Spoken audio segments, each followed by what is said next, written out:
آج فلانے کی شادی ہے تو آج ڈمکانے کی شادی ہے تو آج فلانے کے یہاں جانا ہے تو آج کبوتر وہ اس کو شوق ہے مرغیاں میری طرح مرغیاں پالنے کا, آج ان کی مرغی نے انڈا دے دیا ہے, آج مرغیوں کو انڈے پہ بٹھانا, جس کے پھر میں نے تو غصے میں ڈانٹ لگائی, میں نے کہا انسان کا بچہ بن جا تو پھر آتا ہے پھر پڑھانے.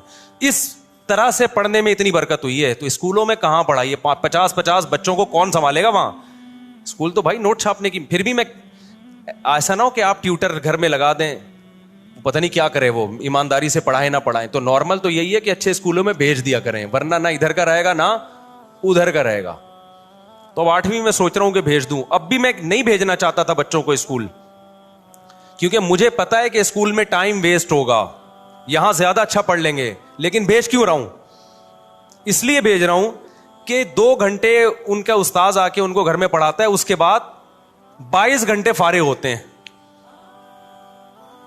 22 گھنٹے میں یا تو سوتے رہیں گے یا اٹھ کے لونڈے لپاڑے گلی محلے کے جو آڑے ترچے لڑکے ان کے ساتھ نکل لیں گے. تو اس کو کنٹرول کرنے کے لیے کہ ابے بھائی میں تو صبح مدرسے چلا جاتا ہوں نا, تو ان کو کنٹرول کرنے کے لیے کہ کہیں ان کو کھپا دو تاکہ صبح جائیں تمیز سے دوپہر کو آئیں. یہ نیت ہے, پڑھائی کی نیت سے نہیں داخل کر رہا.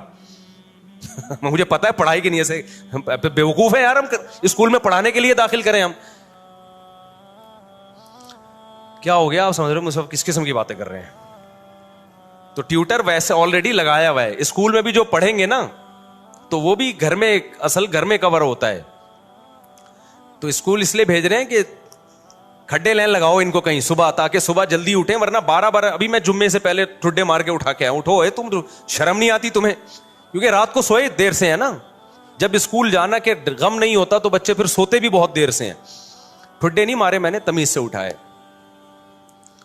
کہ نہا دھو کے جمعہ پڑھو شاباش. تو یہ روٹین نہیں بن پاتی بچوں کی سونے جاگنے کی, تو اس کے لیے پھر مجبوراً داخل کیا. ورنہ بہتر یہی ہے کہ نہیں کرو داخل. اگر آپ کی ویسے ہی روٹین بنا سکتے ہو نا گھر میں بچوں کی, تو پھر کوئی ضرورت نہیں ہے اسکول کی, بچہ بگڑے گا. تو وہ آئے تھے 2 لونڈے نا, کرپٹو کرنسی اور ٹوپی ڈرامہ. میں نے کہا بھائی مرے گا تو, ابھی تم لوگ ینگ لڑکے ہو, بالکل تمہیں برباد, ہمارا پیسہ برباد ہو جائے گا سارا. کہنے پھر کیا کریں. میں نے کہا پڑھائی تو بالکل, یعنی پوری باتیں تو میں ان کے سامنے صحیح طرح نہیں کر سکا, تو میں اب آپ کو بتا رہا ہوں کہ جو میرے دل کے جذبات تھے, کچھ ان کو کہے, کچھ لبے دبے لفظوں میں کہ ایکسپلین آپ کے سامنے کر رہا ہوں کہ کہنا پورا جو چاہیے تھا نا وہ یہ چاہیے کہ تم کرو, تمہارے پاس وہ اعلیٰ اسکولوں میں پڑھائی کے پیسے ہیں نہیں, چھوٹے اسکولوں میں جاؤ گے تو کیا ہو جاؤ گے, بولو برباد ہو جاؤ گے. کوئی نگرانی ہے نہیں چھوٹے اسکولوں میں. فری کے اسکولوں میں تو بالکل بھی نہ پڑھو میرے بھائی, فری کے اسکولوں میں. تو اس میں کیا ہوگا, میں نے کہا بھائی اب تم یہ کرو. ان کو میں نے کوئی کاروبار بتایا, آپ کو نہیں بتاؤں گا میں, کیونکہ میں کوئی موٹیویشنل اسپیکر نہیں ہوں کہ لوگوں کو یہ بتاؤں کہ ہر مہینے آپ 6 لاکھ روپے کما سکتے ہیں. دیکھا نا آپ نے یوٹیوب پہ آ رہا ہوتا ہے ہر مہینے آپ 6 لاکھ. اصل میں اس طریقے سے وہ ہر مہینے 6 لاکھ روپے کما رہا ہے. آپ بھی اسی طریقے سے کما سکتے ہیں کہ لوگوں کو بتائیے, ایک یوٹیوب پہ اچھا سا عنوان لگائیے, آپ ہر مہینے 1 کروڑ روپے کمائیے. تو آپ کی جو چینل ہے اس کے اتنے ویورز آئیں گے, مونیٹائز کیا ہوا ہے آپ نے یوٹیوب کے چینل, اتنے ویورز آئیں گے. یوٹیوب جو ہے ویورشپ پہ آپ کو پیسے دیتا ہے. تو وہ کمائے نہ کمائے, آپ بولو کما لیں. تو میں نے ان سے کہا یہ جو ہر مہینے 1 لاکھ کمانا, 1.5 لاکھ کمانا, یہ کھوپڑی شریف سے نکال دو. یہی سارے فسادات کی جڑ ہے. اس سے انسان جاتا ہے ڈپریشن اور ٹینشن میں. کام کی بات ہے, سن لیں آپ لوگ بھی. میں نے کہا جتنے پیسے آپ کے پاس ہیں نا, جن میں تھوڑے سے گٹکے آتے ہیں, اس کو گٹکے میں ضائع نہ کرنا. تو ان کو ایک میں نے چھوٹا سا مشورہ دیا, آپ عمل نہ کریں. دیکھو ہر مشورہ ہر ایک کے لیے نہیں ہوتا, ایسا نہ ہو برباد کر دو پیسہ اپنا. میں نے کہا یار تم کچھ بھی, تم تو اس سے پراپرٹی بھی نہیں لے سکتے, اور آج کل تو ویسی بھی کراچی میں پراپرٹیاں بہت گری ہوئی ہیں. میں نے کہا تم سیدھا نا ماہرین اتوار بازار جاؤ جہاں پرندے بکھرے ہوتے ہیں. اور میں نے کہا یہ دماغ میں نہ رکھنا میں نے ہر مہینے 1 لاکھ کمانا ہے, میں نے ہر مہینے 2 لاکھ کمانا ہے, میں نے ہر مہینے 4 لاکھ. اس سے سوائے ڈپریشن کے کچھ بھی حاصل نہیں ہوگا. آپ یہ بولو میں نے اتنا کمانا ہے جس سے میری بنیادی ضرورت پوری ہو جائے. پھر اللہ رزق کے دروازے کھولے گا تو ایسا کھولے گا کیا بہت کچھ دے گا. اور ابھی سے کھوپڑی بنا لی نا یہ میرا ہدف ہے, تو بھائی یہ اللہ یبسط الرزق لمن یشاء ویقدر, جس کے لیے چاہتا ہوں رزق کے دروازے کھولتا ہوں, جس کے لیے چاہتا ہوں رزق کے دروازے بند کر دیتا ہوں. یہ تمہاری سوچ پہ نہیں ملے گا کہ میں ہر مہینے 6 لاکھ چاہتا ہوں تو 6 لاکھ مل جائیں, ایسا نہیں ہونے. ڈپریشن ملے گی اور کچھ نہیں ملے گا. میں نے کہا آپ کے پاس جو اسباب اور وسائل ہیں آپ اس میں اسٹرگل کرو. تو میں نے کہا میں آپ کو بتاتا ہوں, ایک مشورہ دیتا ہوں, اور پہلے آپ کو بتا دوں آپ نے اس مشورے پہ عمل نہیں کرنا, ورنہ کوئی مرے گا تو مجھے پکڑے گا.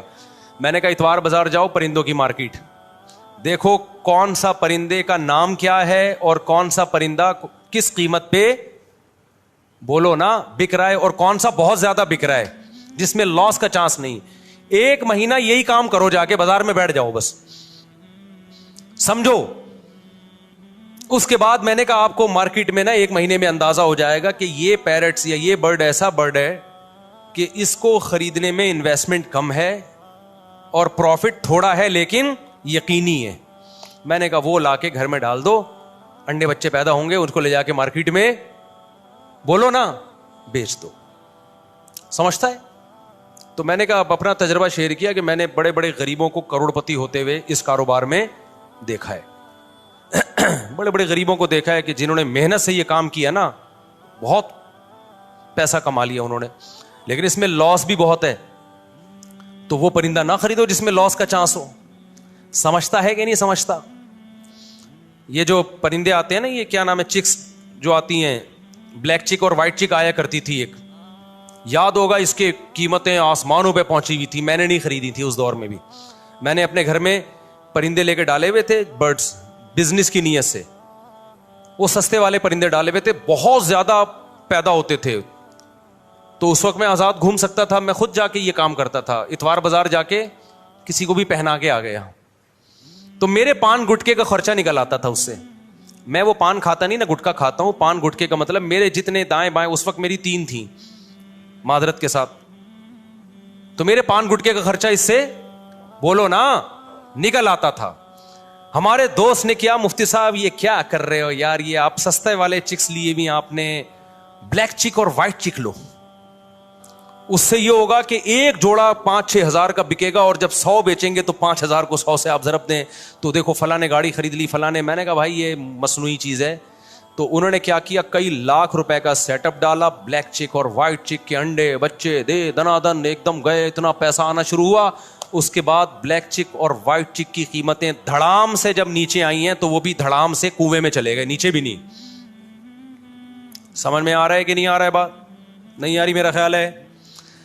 تو یہ جو جب آپ دماغ بنا لیتے ہو نا کہ ہر مہینے منتھلی اتنا, اور پھر کچھ موٹیویشنل اسپیکر جو بے وقوف ترین ہے وہ آپ کو الو بھی بنا رہے ہوتے ہیں, تو وہ آپ الو بن جاتے ہو. تو اللہ, رزق اللہ کے ہاتھ میں بھائی. آپ, حدیث میں آتا ہے نبی صلی اللہ علیہ وسلم نے فرمایا, نبی صلی اللہ علیہ وسلم کو جب 2 چیزوں میں سے اختیار دیا جاتا تھا نا, آپشن ہوتا تھا آپ کے پاس, ہمیشہ وہ آپشن اختیار کرتے جس میں نفع بے شک کم ہو لیکن نقصان کا اندیشہ نہ ہو, رسک نہ ہو اس میں.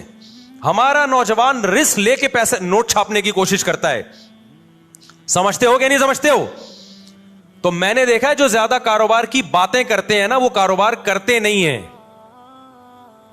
اور جو کرتے ہیں وہ باتیں نہیں کرتے, وہ مارکیٹ میں جا کے بیٹھ جاتے ہیں. میں نے ایسے ایسے لوگوں کو دیکھا ہے, تھوڑے تھوڑے پیسوں پہ انہوں نے بزنس کیا اور اللہ نے کروڑپتی بنا دیا. اچھا, وہ 2 لونڈے آئے تھے کراچی کے, وہ یہ بھی پوچھ رہے تھے, مجھ صاحب ہم بڑی انویسٹمنٹ کے لیے ادھار لینا چاہتے ہیں کسی سے, تو ہم چاہتے ہیں کہ ادھار. میں نے کہا یہ حماقت کبھی نہ کرنا, جتنے پیسے تمہاری جیب میں ہے اس سے شروع کرو, ادھار کبھی بھی, بولو, مت لو, ورنہ یہ ہوگا کہ ایک نئی ٹینشن کھڑی ہو جائے گی.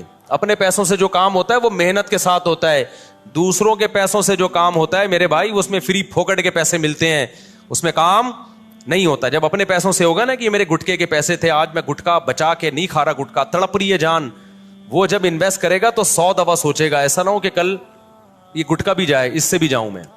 ہمارے نبی صلی اللہ علیہ وسلم نے کیا فرمایا, ایک صحابی آئے, دیکھو یہ ہے بزنس, ایک صحابی آئے بھیک مانگنے کے لیے, آپ نے فرمایا کہ تمہارے پاس کاروبار کے لیے کچھ بھی نہیں ہے, کچھ بھی نہیں تھا ان کے پاس. یہ جو میں نے اس بندے 2 لونڈے لپاڑوں کو مشورہ دیا یہ اسی حدیث سے اخذ ہے. تو آپ نے فرمایا, نبی صلی اللہ علیہ وسلم نے, جو کچھ گھر میں ہے لے آؤ.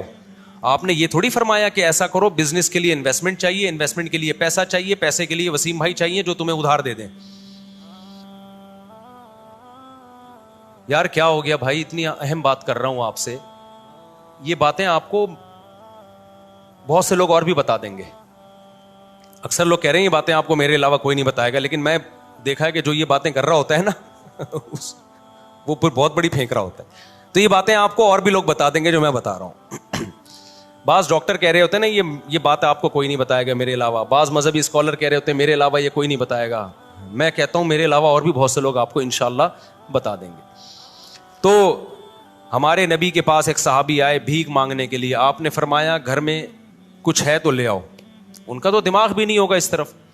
وہ ایک برتن تھا, پلیٹ کو جس ٹائپ کی چیز اٹھا کے لے آئے. اس سے بزنس کا آغاز ہو رہا ہے. بولو بزنس. آپ نے یہ تو نہیں فرمایا کہ عثمان سے قرضہ لے لو, بڑے مالدار ہیں وہ. آپ نے یہ تو نہیں فرمایا کہ مغیرہ ابن شعبہ بڑے مالدار ہیں ان سے قرضہ لے لو. نہ. جو کاروبار شروع ہی قرضوں سے ہو رہا ہے اس میں کیا کرو گے آپ. آپ نے فرمایا کہ جو ہے گھر میں لے آؤ. وہ ایک برتن لے آئے. آپ نے صحابہ سے فرمایا کون اس کو خریدے گا. ایک صحابی نے کہا میں 1 درہم میں. آپ نے فرمایا 1 درہم سے زیادہ میں کون لے گا. 1 درہم سے زیادہ میں. بتاؤ کیسا بزنس سکھا رہے ہیں بھائی. ہے بھائی, پیسے بھی نہیں ہے, درہم بھی نہیں ہے, صرف پلیٹ ہے. یہاں سے بزنس کا آغاز. اور ظاہر ہے اس برتن کی مارکیٹ ویلیو تھوڑی ملے گی, خریدا مہنگا ہوگا. اب بیچ کیسے رہے ہیں, سستا. آپ نے فرمایا کون 1 درہم سے زیادہ. ایک صحابی نے کہا میں 2 درہم میں خریدوں گا. کچھ بولی لگوائی, نیلام کیا. تو وہ بیچ کے ان کو 2 درہم پکڑائے اور فرمایا جاؤ کلہاڑی اور لکڑی لے کر آؤ. وہ صحابی گئے, دستہ خریدا کلہاڑی کا اور ایک لکڑی. آپ صلی اللہ علیہ وسلم نے اپنے دستے مبارک سے اس لکڑی کو کہاں لگایا, کلہاڑی میں, اور فرمایا جاؤ لکڑیاں کاٹو جنگل میں اور بیچو مدینہ میں آ کے. وہ گئے, لکڑیاں کاٹی اور مدینہ میں بیچے, تجارت کی اور 4 درہم کے مالک بن گئے. دوبارہ برتن بھی خرید لیا اور اضافی بچت کتنی ہو گئی, 2. نہیں آئی بات سمجھ. یہ موٹیویشنل اسپیکر آپ کو یوٹیوب پہ نظر, یہ موٹیویشنل اسپیکنگ آپ کو یوٹیوب پہ نظر نہیں آئے گی. بات ہی 2 کروڑ 3 کروڑ سے شروع کرتے ہیں. ہر مہینے 1 لاکھ کمائیے, وہیں سے ڈپریشن میں جاتا ہے آدمی. کچھ نہیں کماؤ بھائی, ہر مہینے جتنا کما سکتے ہو کماؤ, جتنا اللہ دینا ہوگا اللہ دے دے گا. لیکن اللہ نے کہا جو محنت کرے گا رزق میں اور اللہ سے برکت مانگا کرو, پیسہ نہیں مانگا کرو. 1 کروڑ جو بے برکتی والا ہو اس میں انسان رو رہا ہوتا ہے, اور جو کینو مالٹے کی ٹھیلا جو وہ غریب لگا رہا تھا اس میں برکت ہے, تو اس مالٹے کے ٹھیلوں میں کیا ہوتا ہے, خوش ہوتا ہے وہ. تو یہ جو پیسہ کمانے کا طریقہ تمہیں سکھا رہے ہیں نا, یہ تمہیں ڈپریشن کا مریض بنا رہے ہیں میرے بھائی, ڈپریشن کا مریض بنا رہے ہیں. ان کے پاس جیسے وہ نجومی بیچ رہا ہوتا ہے نا, منجن نجومیوں کو دیکھا ہے نا بیٹھے ہوتے ہیں, وہ تمہیں الو کیوں بنا رہا ہے. اس کے پاس خود بیچارے کے پاس پیسہ نہیں ہے, وہ خود پیسہ نہیں کما سکتا, وہ تمہیں الو بنا کے. روحانی عامل دیکھ لو یار, جب نجومی کے بجائے روحانی عاملوں کی ہمارے پاس مثال ہے تو ہم کسی اور کی مثال. روحانی عامل تمہارے مسائل کیسے حل کرے گا, وہ تو خود دکان کھول کے اس لیے بیٹھا ہے کہ غربت کا ستایا ہوا, اس کے اپنے مسائل حل نہیں ہو رہے. اس نے کہا چلو روحانی ٹوپی ڈرامے شروع کرو اور نوٹ چھاپو. تو آپ کے پاس اگر پیسہ نہیں آ رہا, روحانی عامل سے تعویذ مت لو. آپ خود روحانی عامل بن کے لوگوں کو تعویذ دینا شروع کر دو, پیسہ بھاگے گا آپ کی طرف. سمجھتے ہو؟ تو وہ خود یہ طریقہ اختیار کر رہا ہے. اسی طرح جب کوئی یوٹیوب پہ دیکھو 1 کروڑ روپے کمائیے ہر مہینے, یہ کریں, تو بجائے اس کو کچھ اس میں صحیح بھی ہوتے ہیں, وہ لیبل اس لیے ایسا لگاتے ہیں لوگ اٹریکٹ ہوں, باقی اندر تمیز کی بات ہی ہوتی ہے اس میں. میں ساروں کو غلط نہیں کہہ رہا, کچھ صحیح بھی ہوتے ہیں جو واقعی ایک میچور طریقے سے آپ کو سمجھا رہے ہوتے ہیں. تو آپ اب ہم بات جلدی سے ٹاپک کو وہاں جہاں سے لے کے چلے. شیطان پہ رپورٹ پیش کرنی تھی. تو میں یس کر رہا تھا میرے بھائی, دیکھو شیطان اتنی, یہ پیسہ کمانے کا طریقہ سمجھ میں آ گیا کراچی کے لونڈے لپاڑوں کو. تو یہ تو میں نے پیرٹس کی ایک مثال دی ہے, اور 20 چیزیں بھی ہو سکتی ہیں. کل ایک بیچاری خاتون آئی اپنے بچے کو لے کر, بہت غریب خاتون. تو انہوں نے بتایا کہ ان کا بیٹا کماتا کیسے ہے, گھر میں گلاب جامن بناتا ہے, اور پتہ نہیں کتنے سارے گلاب جامن بناتا ہے, صبح لے جا کے شام تک بیچ دیتا ہے سارے. اس سے گھر چل رہا ہے پورا. کرنے والے بہت کچھ کرتے ہیں. ہاں ہوتا ہی ہے کہ پھر جو کاروباری لوگ ہیں وہ اپنے کاروبار کو بڑھانے کی فکر نہیں کرتے, اس سے پھر وہ وہیں کے وہی رہتے ہیں. اب گلاب جامن والا اگر گلاب جامن ہی بیچتا رہے اور کچھ بچت نہ کرے تو پھر تھوڑی کاروبار بڑھے گا بھائی. تو تھوڑی کھوپڑی استعمال کرے اور کہے کہ بھائی اس کو میں نے بڑھانا کیسے ہے. تو اس کے لیے آپ پھر یوٹیوب پہ سرچ کریں کہ بزنس کو پروموٹ کیسے کیا جاتا ہے, کیونکہ جو لوگ کھوپڑی استعمال کرتے ہیں پھر وہ کاروبار بڑھا دے. دیکھو ایک مجھے یاد ہے ہم بچپن میں سنا کرتے تھے, ایک شخص گاؤں میں چینی بیچتا تھا, کھوپڑی استعمال کی تو ایک دن آیا اس نے شوگر مل بنا لی. کھوپڑی استعمال نہ کرتا, چینی بیچتا رہتا, آتے رہتے پیسے کھاتا رہتا, اڑاتا رہتا, تو آج وہ وہیں چینی ہی بیچ رہا ہوتا اور تھوڑے دن میں نہیں بیچ رہا ہوتا وہ.